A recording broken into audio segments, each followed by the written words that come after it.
It's a damp May evening in the year 1593. The town of Deptford, nestled on the banks of the mighty River Thames, is cloaked in mist and shadows.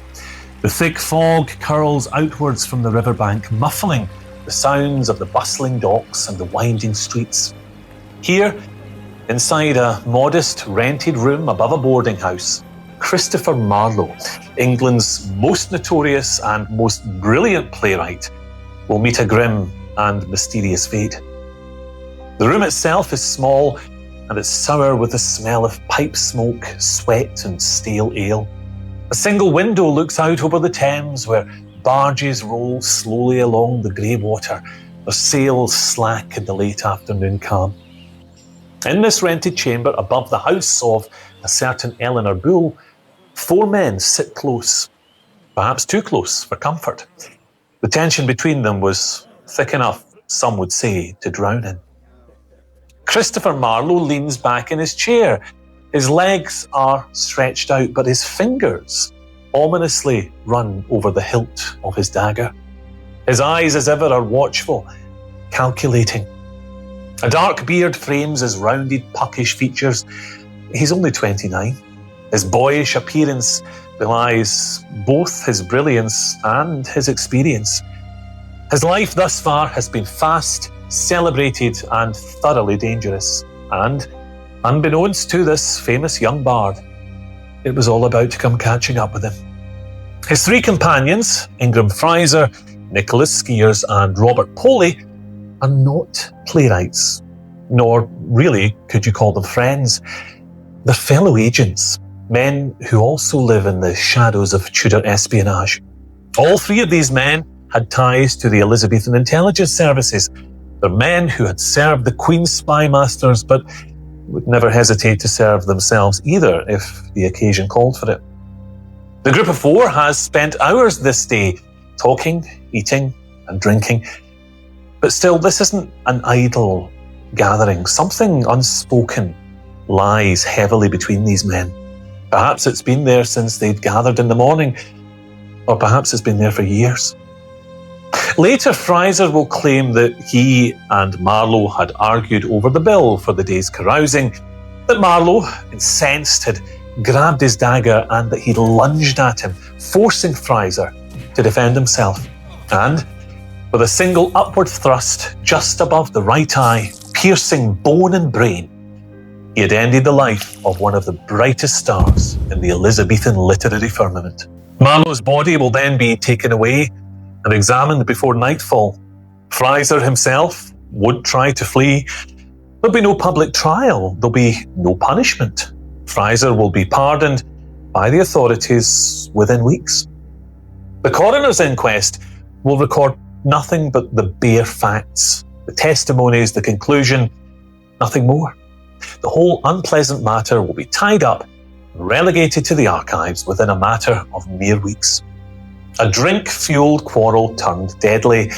Very sad, but not unusual in the stews of London's notorious South Bank. Case, as far as just about everyone was concerned, affirmatively closed. But for many who've looked deeper into this case in the intervening centuries, the facts recorded in the coroner's report have raised far more questions than they have answers. Why was Marlowe, at the time under investigation for heresy, which was an incredibly serious offence in Tudor England, released on bail without imprisonment or torture, as had befallen his colleague Thomas Kidd for markedly similar behaviour? Why had he spent a full 8 hours in the company of men like Fraser, who were neither literary collaborators nor friends? Why was he consorting with known government agents while facing the very real possibility of execution by the very same authorities that they had all, at some point in their lives, worked for? And why did the Queen's coroners close ranks around the death so quickly of such a famous and lauded young man?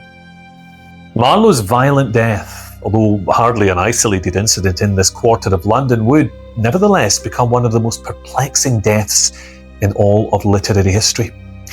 The official coroner's report states that Marlowe was killed by a dagger thrust directly above the eye, the result of a simple quarrel following an evening of carousing. His assailant, Ingram Fraser, was a man with deep connections to the secretive world of Tudor espionage, which Marlowe also inhabited. But according to the testimony, the fatal blow was delivered in self-defence during an argument over the bill, or the reckoning as the document describes it. Yet the somewhat convenient simplicity of this account has never fully convinced historians. Marlowe's death at the age of 29 was, and still is, steeped in enigma and fueled by rumour. His controversial writings and the volatile political atmosphere of Elizabethan England. Marlowe's killing happened less than a month after he'd been arrested on charges of heresy and atheism, crimes that could, at that time and place, have led to his execution. Therefore, his sudden and suspicious death prevented the need for a trial that might very well have revealed secrets that the government of the day would have preferred to see buried, perhaps quite literally.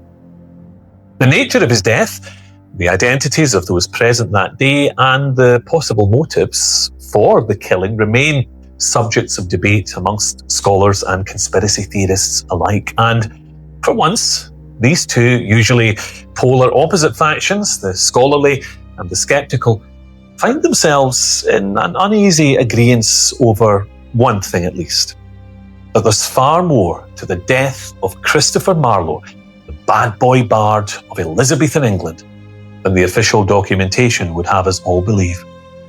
Which begs the question, if Marlowe's death was the result of something else, what something else was it?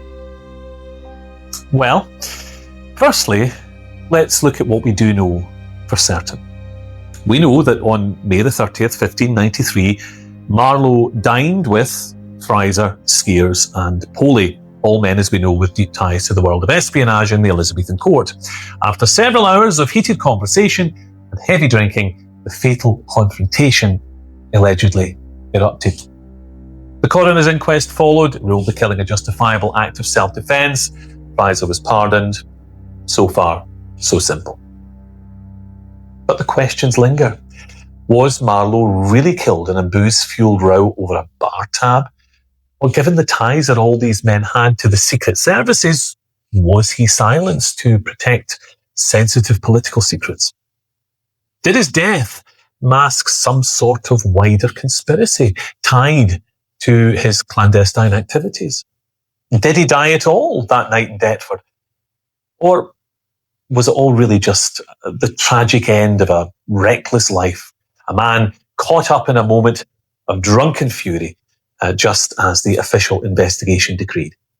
Well, whatever the truth is, this violent death certainly assured one thing for Kit Marlowe. It catapulted this talented but admittedly arrogant young wunderkind of Elizabethan literature out of the arena of transient celebrity status, if you like, and into the hallowed realms of the legend. This young man who straddled the worlds of literature, espionage and political intrigue with such extraordinary and often reckless audacity had, by the mere manner of his untimely death, stepped into the murky pages of criminal history. And to understand how such a brilliant figure came to such a brutal and premature end, we've got to trace his origins and that of the turbulent world that shaped him and ultimately destroyed him. Christopher Marlowe was born in Canterbury in the English county of Kent in the year 1564. He was from a modest family. His father, John Marlowe, was a shoemaker and a man of local standing. And although not wealthy, his family did ensure that young Christopher received an excellent education, an opportunity that would prove pivotal to his future prospects. Now, bright as he was, he soon graduated from the King's School in Canterbury to Corpus Christi College in Cambridge. Here, his academic journey was marked by two characteristics which would remain by his side for the rest of his life: sheer brilliance and persistent controversy. At Cambridge, Marlowe easily distinguished himself as a scholar of classical literature and rhetoric. Yet, his academic career was shadowed by mysterious delays in the awarding of his degree. Records show that the university hesitated to grant the qualification that he'd worked so hard for, possibly due to his religious beliefs or his political loyalties. However, it's widely accepted that and it's an understatement to say this, a highly unorthodox move, the Elizabethan government itself intervened, granting Marlowe his degree and commenting on his good services to matters touching the benefit of this country. Now, this period of Elizabethan history was riddled with religious and political strife. England, a Protestant nation, was under almost constant threat from Catholic powers abroad, such as Spain. The government, led by Queen Elizabeth's infamous spy master, Sir Francis Walsingham, employed labyrinthine networks of informants and agents across the continent to uncover any plots against the crown. Marlowe's travels to France and possibly Italy during this time align well with those intelligence missions. His education and apparent disregard for orthodoxy made him a valuable, if sometimes dangerous, asset. In other words, Christopher Marlowe was almost certainly a spy. Now, Walsingham had a reputation for recruiting brilliant, expendable young men from English universities. Marlowe, with his languages, charm, fearlessness and outsider's edge, was a perfect fit for the old spy master's intricate web of espionage. Whether he was motivated by patriotism or money or even just the thrill of it all, Kit, it would seem, entered willingly into this world of secrets, and some claim he would never fully leave it again. Yet, even as he moved through this subterranean life, he was writing. Dido, Queen of Carthage, Tamburlaine the Great, the Jew of Malta, his plays burst onto the stage like gunpowder, fizzing with violence, poetry and provocation. His groundbreaking employment of blank verse helped shape a language that would be later defined and refined by William Shakespeare. And yet, Marlowe's spectacular success was not enough to keep him safe. His beliefs, or at least those attributed to him, were dangerous. He was accused of atheism, blasphemy, sodomy, and sedition. His name appeared in a damning government report just days before his death, implicating him in some of the worst crimes Elizabethan society could imagine. And so, in May of 1593, under mounting suspicion and surveillance, he was ordered to appear daily before the Privy Council. But just 10 days later, he was dead. A knife above the eye, a coroner's pardon, and a legacy bathed in both blood and questions. But then, questions were something that Marlowe had courted for the entirety of his short and mysterious existence. It's perhaps fitting, therefore, that his death be clothed in much the same suspicion and obfuscation that had dogged him in life, perhaps more so. And to understand how this Christopher Marlowe, playwright, heretic, spy, ended up with a blade in his skull in a quiet room in Deptford, we've got to go back to the beginning of Marlowe's journey into the adult world of words and covert warfare.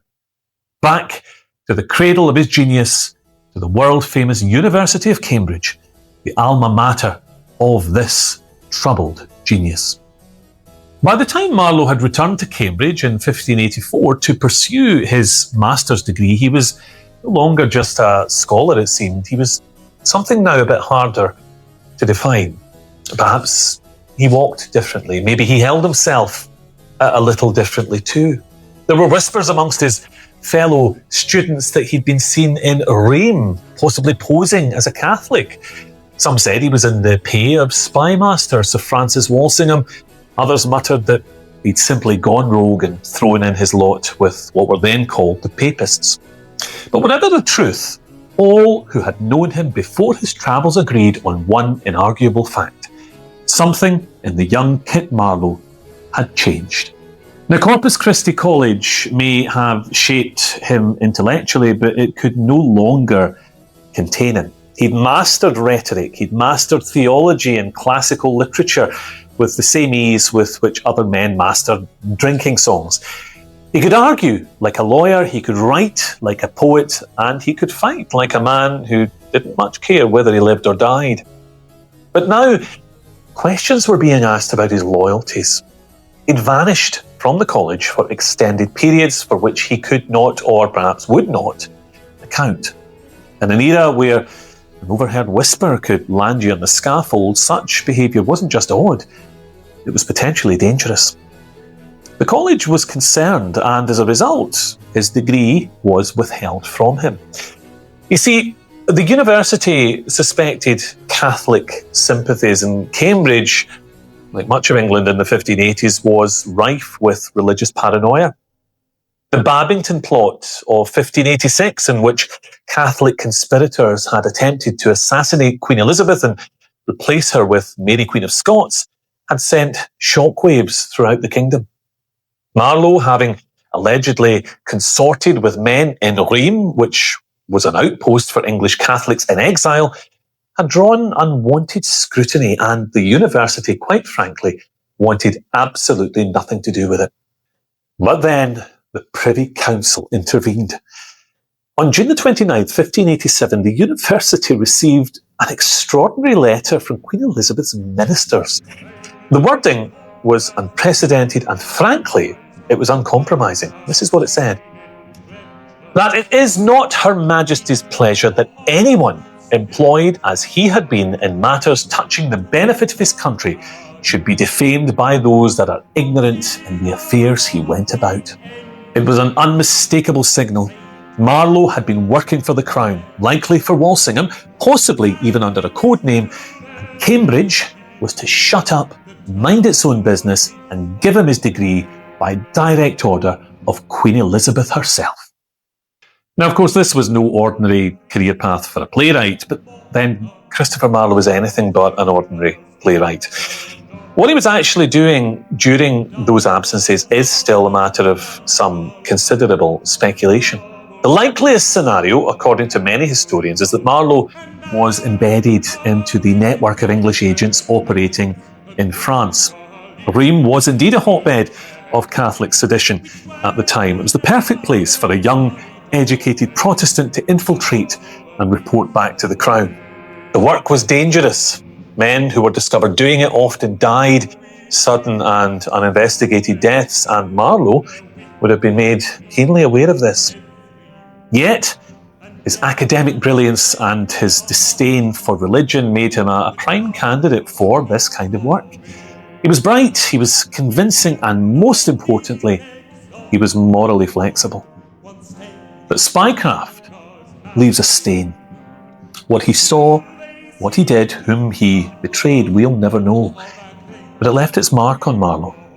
When he returned to Cambridge and completed his degree, he was an utterly changed young man. It was now abundantly clear that he would no longer be taking holy orders or becoming a lawyer. He was moving in different circles now, and for all we know, those circles had become a prison from which he couldn't easily be allowed to step away.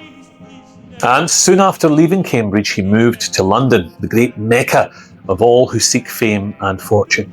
He picked up his pen and he turned his attentions from the theology and philosophy of his Cambridge years to the blank verse which would make him the darling of the English stage.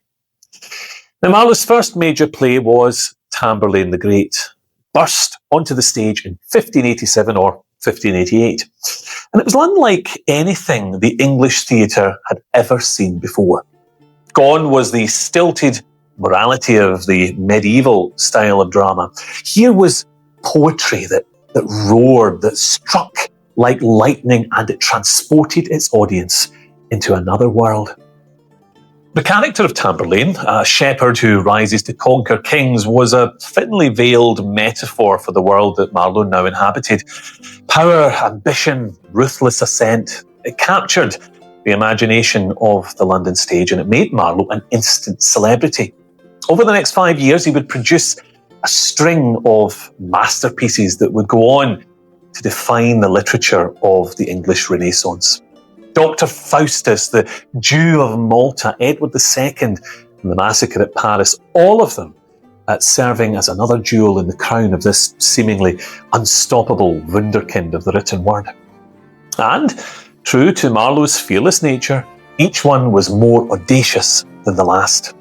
Faustus sells his soul. Barabbas revels in revenge. Edward II is undone by illicit and scandalous love. Kings fall, priests lie. The natural order is both challenged and shattered. This wasn't just theatre. In the hothouse of fear and paranoid suspicion of Elizabethan England, this was dynamite. By 1591, Marlowe's name was everywhere. He'd challenged the limits of language, character, and theme. He'd taken the blank verse format and transformed it into living, breathing drama that lit up the Elizabethan stage in a way that no one had ever witnessed before. Even Shakespeare himself, early in his career, can be seen imitating Marlowe's groundbreaking style. His As You Like It, The Merry Wives of Windsor, and all three of his Henry VI plays all bear the unmistakable literary fingerprints of Christopher Marlowe. But as his fame grew, so did the whispers. Rumours spread that Marlowe was not only a wild child prodigy of the arts, but something far worse into the bargain. The rumour was he was an atheist. Now, in today's world, that might sound hardly scandalous, but in Elizabethan England, the denial of the existence of God wasn't merely controversial as a life choice. It was downright treason. It was heresy, and it could be punishable, quite literally, by death. Now, Richard Baines, a former associate turned informant, would later deliver a mysterious and sensational note to the Privy Council listing Marlowe's alleged beliefs and proclivities. It was incendiary, to say the least, and it listed blasphemy after blasphemy that Baines alleged had emitted from the mouth of the famous young playwright. And not only did it contain statements against the Christian faith, both Protestant and Catholic, that Marlowe wasn't fussy, but also there was the suggestion of something else, something more carnal than spiritual. It suggested that Marlowe was, in fact, homosexual. Now, whether Marlowe actually ever said any of the things alleged by Baines' list is unclear, but what is certain, though, is that his name was now being passed between government officials at the Star Chamber, one of the most feared courts of justice in England.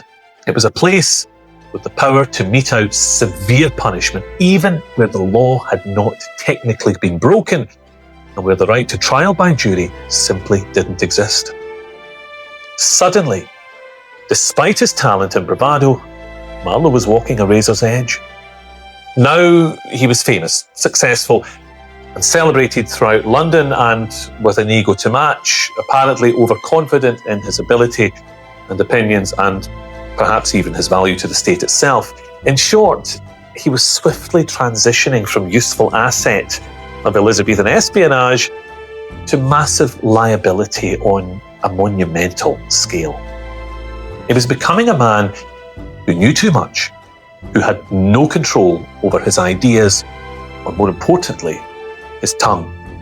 Marlowe had risen high in his career and in his associations. He had, it seems, travelled the continent on his Queen's orders, made connections with some of the greatest and most influential figures of his day, and thrilled the English populace with his artistic brilliance. But as his ego had grown, so had his list of enemies. The reckless bravado, which had once proved so useful to a government looking for a spy willing to carry out orders regardless of their own safety, now threatened to pull down this whole web of intrigue and espionage with his rashness and the hubris of his ever-loosening tongue.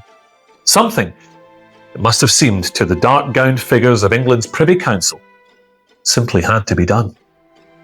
By the late 1580s, you see, young Marlowe was no longer confined to either college cloisters or the London stage. He was now moving in a far more private circuit, forged of aristocratic patronage, dangerous conspiracies, and state secrets. His closest ally during these years was a certain Sir Thomas Walsingham, and he was a cousin of England's spymaster general, Francis Walsingham, and he was also a powerful man in his own right, who provided both intellectual sanctuary and dangerous company for the young playwright.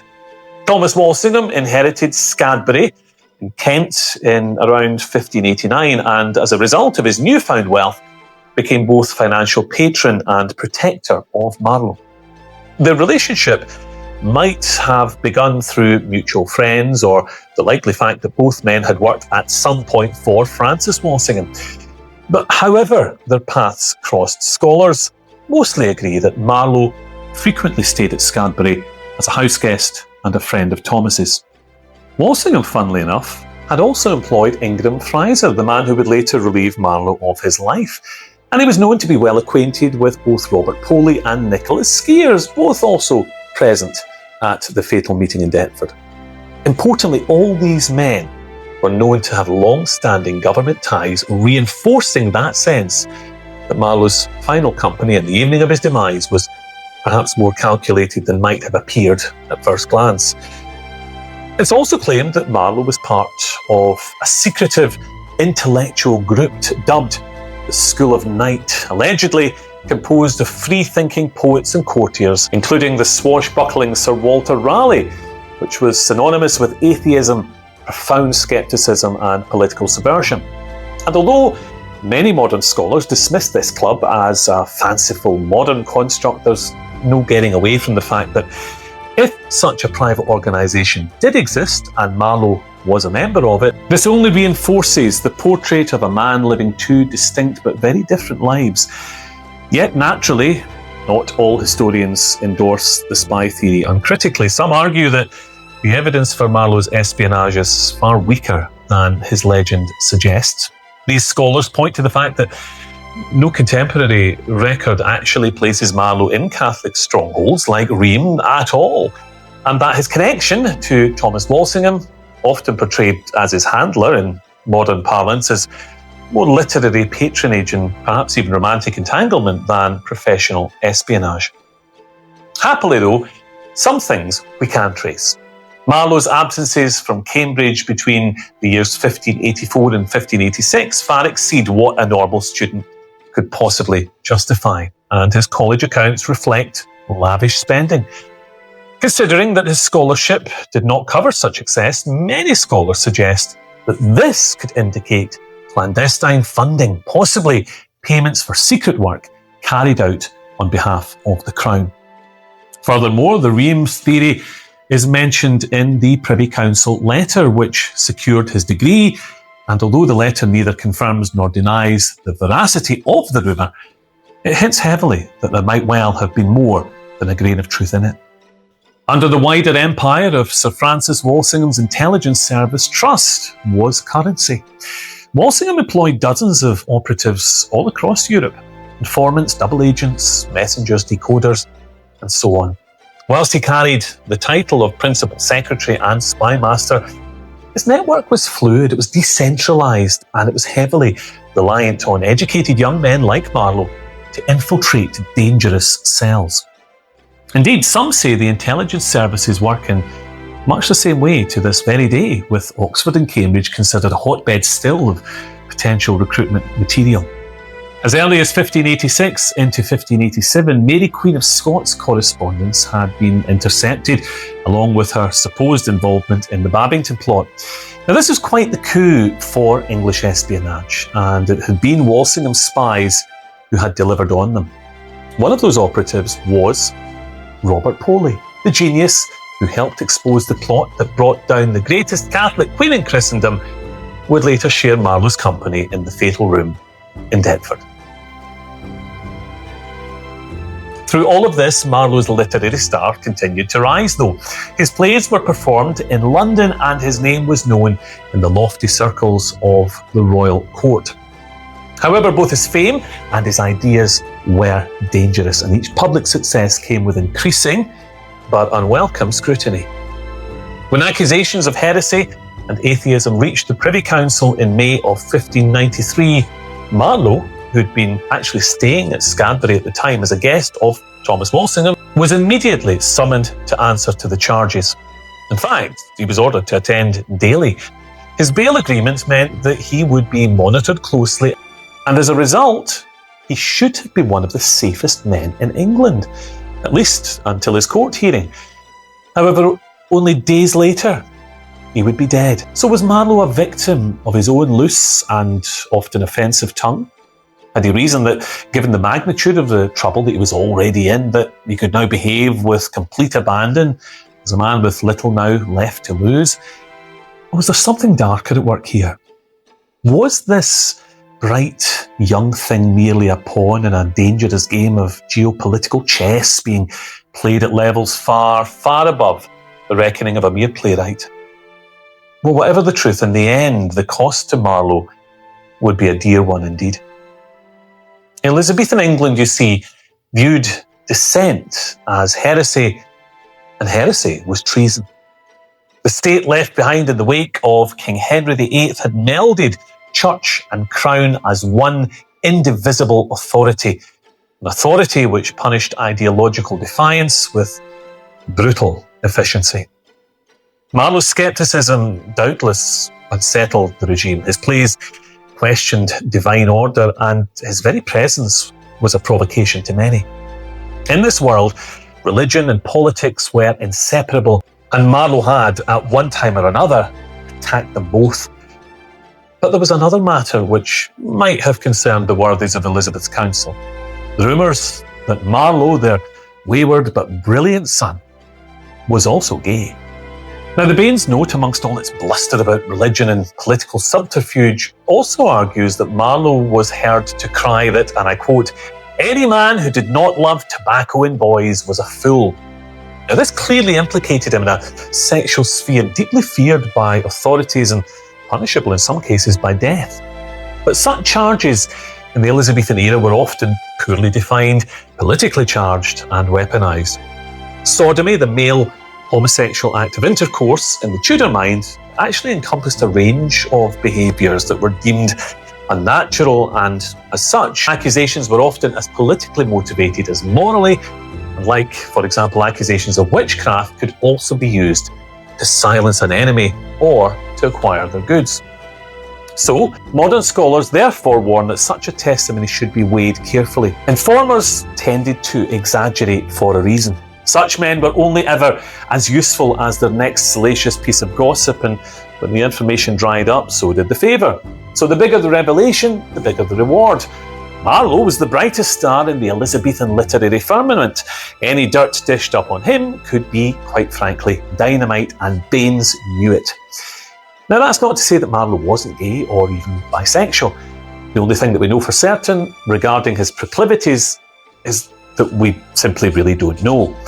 Certainly, the theatre has always offered a safe haven to gay men for centuries, and if Marlowe's inclinations were of that nature, he would have found many like-minded souls in the theatrical companies of London. Indeed, espionage networks too have often favoured gay men in their recruitment drives. After all, these were people who, in dark days gone by, already knew how to keep a secret. And then there's his literary clues. Marlowe's plays are littered with references and descriptions of homoerotic passion. From his plays like Edward II to his poetry in Hero and Leander, he seems unwilling to completely subvert the love which doth not speak its name, despite the stigma it carried in his time. Could these homosexual literary themes echo the reality of Marlowe's own sexual desires? Well, if they did, the fact could only have added further fuel to the already raging fire of his spiralling troubles. Thus, by May of 1593, Marlowe was caught in a crucible. He was slandered, watched, accused, deeply pressured from just about all sides of his life. Whether any of the accusations made against him by Baines were true or concocted at this point really didn't matter. They'd already accomplished their desired effect. They had alienated him from his potential protectors, they had justified constant surveillance on his movements, and they'd provided a pretext to silence him that a growingly unhappy group of handlers might have warmly welcomed. The Elizabethan authorities deemed these radical opinions incompatible with both loyalty and piety, branding him a threat not just to orthodoxy, but to the state itself. Suddenly, with just a few strokes of a poisoned pen, Christopher Marlowe had gone from darling of society and state alike to an embarrassing pariah in need of a remedy. And so he found himself on the morning of May the 30th, 1593, inside a modest lodging house in Deptford where, unbeknownst to him, all of his mounting troubles were about to come to a sudden and very shattering halt. A very convenient situation, it must be said, for many in high places who might well have wanted rid of this turbulent playwright. But despite that undeniable fact, though, I think we need to reconstruct Marlowe's final movements with a more forensic eye before we can draw any sort of conclusion on an event which has divided, admittedly, opinion for centuries. So first of all, let's begin by examining the setting, the lodging house in Deptford. Now, Marlowe was present on the day of his death at a boarding house belonging to a certain Eleanor Bull. Now, Bull was a widow who rented rooms to various lodgers near the river in an area outside the city known at the time for its reputation as a rather seedy and dangerous destination. The house was known to be something of a safe place for men involved in espionage and political intrigue to meet and discuss their plans and indeeds. On the fateful day, Marlowe met with three men, as we know, Fraser, Skeers and Poley, whom were all known to be connected to the Elizabethan intelligence networks and critically all involved in the murky business of Marlowe's imminent death. But then things only get murkier, for despite Eleanor Bull herself actually often being depicted as the sort of eponymous fingerless glove-wearing tatty old boarding house keeper, her eyes gleaming at the mere flash of a silver coin, she was instead, it seems, a very respectable woman of real substance with close connections to the very heart of the Elizabethan court. She was connected by blood through her father, James Witney, to a knightly border family whose seat once stood near the village of Witney-on-Wye in Herefordshire.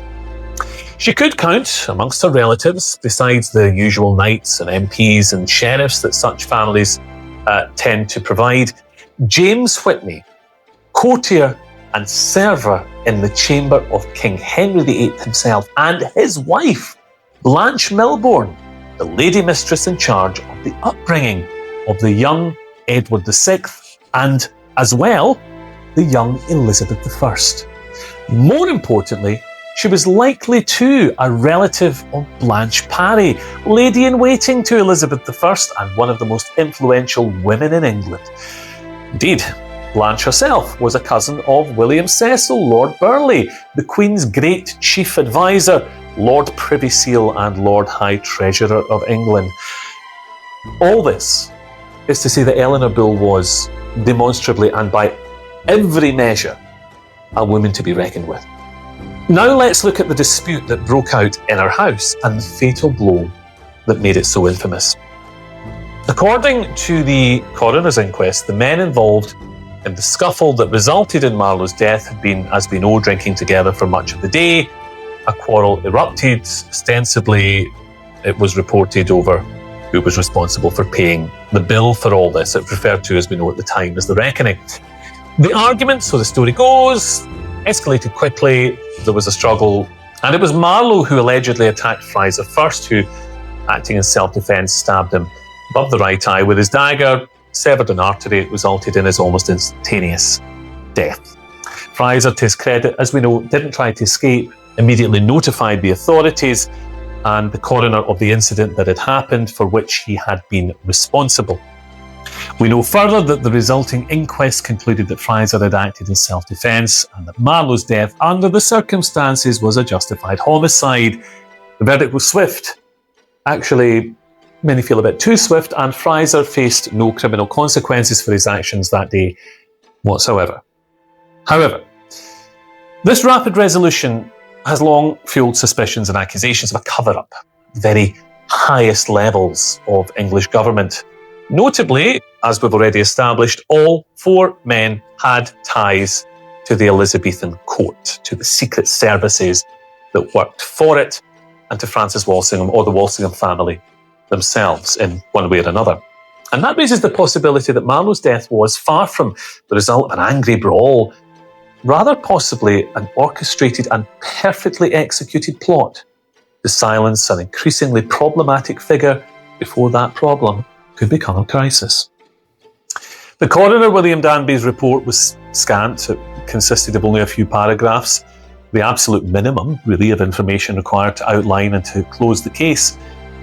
And of course, all this swift and neatly packaged bureaucracy that tied up all the loose ends of the murder of England's most famous playwright in a great big satisfying bow within a matter of weeks from which the world could then move willingly and happily on, had, over the intervening centuries, caused much heated debate amongst historians and biographers. The argument as to whether Marlowe's death was truly accidental or in fact part of a high-level political assassination carried out at the hands of experts under the authority of the Virgin Queen herself is an argument still ongoing. The men present were known operatives of the Tudor crown, so it made the possibility of a planned murder disguised as a quarrel too much of a possibility to be easily dismissed. The borderline embarrassing quickness of the inquest, the involvement of powerful figures like Thomas Walsingham, and the timing just weeks after Marlowe's arrest for heresy all throw up, to my mind, red flags aplenty to this sudden and for some truly convenient demise. Some people further posit that Marlowe was assassinated to prevent a scandal or to silence him because of his alleged espionage activities in one way or another. But others argue that the event was genuinely an unfortunate bar brawl gone fatally wrong, and to this very day, none of the proponents of these various theories can come to any sort of agreement. However, we in the 21st century have something that historians of previous generations didn't have access to, and that is modern science. Contemporary forensic analyses have examined the plausibility of the inquest's findings and the likelihood of Marlowe's death being just as it was claimed to be, and the findings are well worth consideration. Firstly, there is the wound's location, just above the eye. Now, that was an injury that we now know would have been very difficult to inflict accidentally during a typical quarrel in a drunken situation. In fact, the rapid fatality implies a precise strike, suggesting the attacker had intent and skill, which he used with professional force to achieve a predetermined outcome. Then there's the setting, a private room with few witnesses beyond the men involved. Such a venue provides not only privacy, but reduces the variables that might complicate things out in the wider world. That room, from a modern investigative perspective, was the perfect hideaway to do away with someone quickly and quietly and with the minimum of fuss. And then there's Eleanor Bull herself.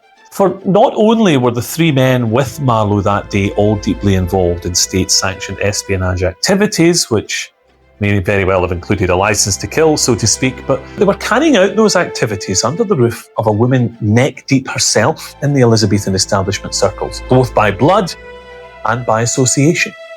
Should such a woman be called to hand over her premises temporarily for the messy but necessary business of state and to turn a blind eye to the aftermath, all in the name of the Queen her family served so loyally, I don't think it requires the greatest feat of intellectual gymnastics to see just how such a person as Eleanor Bull might very well have been prepared to capitulate to such a request. Whatever the cause and whatever the motives, Marlowe's violent death has cast a long shadow over his legacy. It cut short a brilliant, if controversial, career that has only served to fuel the fires of legend and conspiracy theory ever since. Whether victim of fate, political conspiracy, or merely a personal conflict, his death at the tender age of 29 froze his image in the aspect of his time. A daring but perhaps reckless young artist caught in the crossfire of England's turbulent religious and political battles. However, though most of Marlowe's works have made it down through history to the present day, which is in and of itself something of an anomaly amongst the playwrights of his age, that doesn't mean to say that they have survived their travels entirely unaltered. The tragical history of Dr. Faustus is a good example of this. The play was published posthumously in not one, but two versions, which have become therefore known as the A text, published in 1604, and the B text, published over a decade later in 1616. Now, scholars have suggested that the B text appearing later was something of a religiously sanitised version, designed, it would seem, to emphasise God's grace and free will of mankind to accept it, aligning more with orthodox Christian doctrine than the more fire and brimstone Calvinist leanings of the A text. Now, these changes were likely the reflection of the shifting sands of religious discourse by the time the 1616 edition went to print.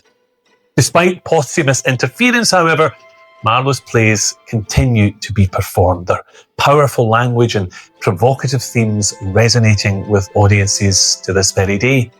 His stylistic innovations in blank verse and dramatic structure became foundational for both Elizabethan and Jacobean theatre, influencing contemporaries like William Shakespeare, as well as later writers like Alfred Lord Tennyson and even Mary Shelley.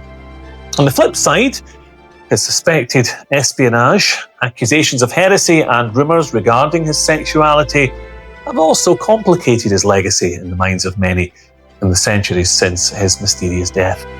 And it's this very obfuscation regarding certain aspects of the playwright's life that over time created fertile ground for speculation. Conspiracy theories about his death, claims that he faked it to escape persecution, and speculations about secret espionage missions have proliferated, alongside even wilder conjecture about the authorship, not of his works per se, but rather the works of that even more famous contemporary, William Shakespeare himself. In recent decades, the belief that England's greatest bard might not have actually penned his own works alone has caused a lot of heated debate in literary and dramatic circles over the veracity of that sort of speculation. Now, you'll be unsurprised, I'm sure, to hear that Christopher Marlowe lies at the very heart of a lot of this controversy. You see, the uniqueness of his talent, coupled with his untimely death, have sparked what has become known as the Marlowean theory, hypotheses that Marlowe's authorship, either directly or indirectly, shaped that of William Shakespeare's plays. Now, the theory gained traction in the late 19th and early 20th centuries, and it was popularised by writers such as Wilbur G. Ziegler in his 1895 novel, It Was Marlowe, A Story of the Secret of Three Centuries, and later Calvin Hoffman's 1955 non-fiction work, The Murder of the Man Who Was Shakespeare. Now, proponents like Ziegler and Hoffman, and others actually, suggest that Marlowe's reported death in 1593 was, quite frankly, faked, allowing him to continue writing plays covertly under a pseudonym, William Shakespeare. Now, supporters of this theory point to stylistic similarities between Marlowe and Shakespeare's works. The sophisticated blank verse, the grand rhetorical flourishes, the thematic parallels invoking the intricacies of the human condition, involving love and loss, ambition, power, and often tragedy. And some claim that Shakespeare's early history plays, in particular, bear the unmistakable imprint of Marlowe's hand. And it's undeniable that close literary analysis does reveal echoes of Marlowe's dramatic style in Shakespeare's plays. For example, Tamburlaine's blank verse and heroic characters anticipate Shakespeare's Henry IV and Richard III. The dark, intense explorations of ambition and ultimate downfall found in Dr. Faustus mirror perfectly the same themes found in Macbeth, not to mention the occult parallels also running between those two plays. Now, some scholars argue that these similarities suggest direct collaboration or influence or even shared authorship. For instance, the New Oxford Shakespeare literally now credits Marlowe as co-author of the Henry VI trilogy based on their exhaustive linguistic and textual analysis. And then, like Ziegler and Hoffman and many others, there are those who propose that Shakespeare never existed at all, or at least not as we understand him to have existed today. The idea is that Marlowe, in increasingly hot water with Elizabethan authorities, was saved from the noose by Walsingham, his patron, who devised a cunning plan to save his protege, involving a faked slaying in a Deptford house of a fellow noble, a period of lying low before the bestowment of a new identity, either borrowed from a real person or entirely contrived altogether, before launching Marlowe's disguised genius back onto the London stage. True or not, I tell you, it's certainly one hell of a story. But despite all the intriguing connections and the scintillating alternative theories, mainstream scholarship overwhelmingly rejects the notion that Marlowe authored Shakespeare's plays at all. Historical records document Shakespeare's life and career, documents his involvement in London's theatrical scene and his ownership of original manuscripts that are attributed to him and him alone. Marlowe's death is well documented too, through the coroner's inquest, which records the multiple contemporary accounts which undermine the premise that he survived this situation and carried on his life in secret.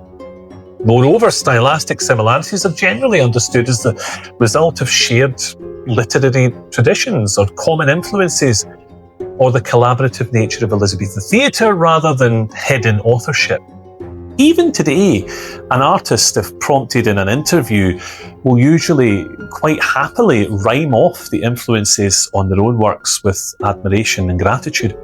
Influence, in short, does not automatically authorship make. Now, most scholars agree that Marlowe's innovations did heavily influence Shakespeare and, it has to be said, his contemporaries. The Elizabethan stage was a collaborative environment where playwrights borrowed, they devised, they built upon each other's work as a matter of course. Marlowe's mastery of blank verse and his daring thematic explorations opened up exciting new possibilities that fellow playwrights like Shakespeare and others would have been eager to embrace, and in so doing, they elevated English drama to unprecedented heights. So the question might not be whether Shakespeare did or didn't write his plays, but perhaps rather how Marlowe's legacy and example permeated and enriched the theatrical culture in which Shakespeare thrived. And yet, without a shadow of a doubt, there are aspects of Marlowe and his life which simply don't bear up to scrutiny. Scholars in the 20th and 21st centuries have worked hard to separate fact from fiction in this regard. Detailed archival research has clarified many aspects of Marlowe's life, but have also confirmed that many questions must, for the moment, remain unanswered. His espionage role, if that's what it really was, remains pretty much unproven. His sexuality, too, seems impossible to verify conclusively, and it seems destined to remain an enigma. His death, the subject of enduring mystery, continues to fill up the pages of books and journals and podcasts, just like this one, to this very day. What's beyond speculation, however, is that the man known to history as Christopher Marlowe was a brilliantly gifted literary innovator whose exploration of human ambition, doubt, and identity pushed boundaries that shaped the very course of English drama. Marlowe's influence extends beyond literature too. His bold exploration of controversial themes paved the way for more open discussions of religion, power, and sexuality in art. He's inspired countless adaptations from operas and films to novels and stage productions. So did Shakespeare, of course, over exactly the same course of time, in exactly the same way. Just saying. In the 20th century, Marlowe also became a figure of gay cultural history, with scholars and campaigners reclaiming aspects of his life and work to bolster that movement for equality and respect for LGBT people across the English-speaking world. The explicit homoerotic themes in Edward II and references in personal allegations to Marlowe's own preferences have made him a symbol of early homosexual expression in literature and in the cultural shift which eventually followed. Marlowe's life, latterly lived under the constant threat of persecution, naturally resonates with the LGBT community's own experiences of resilience and resistance. His legacy provides both historical context and inspiration for discussions around sexuality and identity in Renaissance England. In short, Marlowe's story, brilliant, rebellious, and tragically cut short, continues to captivate artists, audiences, and intellectuals alike, making him one of the most compelling figures in English history. His legacy is a testament to the enduring power of art to challenge, provoke, and inspire. And although his life was brief and often shadowed by controversy, his works resonate with a timeless exploration of human ambition, frailty, and doubt. In his body of work, Survival of Censorship and the ever-changing kaleidoscope of taste and fashion, Marlowe remains a symbol of the artist as rebel. A rebel whose voice echoes down through the years, challenging and scandalising us still, with his wit, his wisdom, and his boldness, just as he has done for the past 4 centuries, and no doubt will continue to do for just as many to come. His persistent mystery is also, of course, part of his allure. Marlowe represents the archetypical Renaissance man, brilliant, rebellious, but also tantalisingly elusive. The very gaps in his biography invite reinterpretation, making him a perpetual subject of fascination, his own blank verse, if you like. Ultimately, Christopher Marlowe's legacy is a testament to art and its power to both challenge and to endure. His bold exploration of humanity's darkest desires, ambitions, and doubts still speaks to modern audiences, stretching a familiar hand across the century in a way that few artists ever achieve. More than 4 centuries after his death, Christopher Marlowe remains a vital figure in the history of our islands and our culture, a symbol of artistic courage and the enduring quest for truth, however unpalatable that truth might be amid the political and social turbulence of his time. His life and his work continue to inspire new generations to question, to create, to dare. And reckless though he doubtless was, arrogant even, in his character and opinions, here we are, still talking about him, debating his life and staging his works centuries after his death. Marlowe set out to make his mark in the world that he knew, and that mark, indelible as it's turned out to be, is still as visible and as challenging today as it was in the reign of Gloriana herself.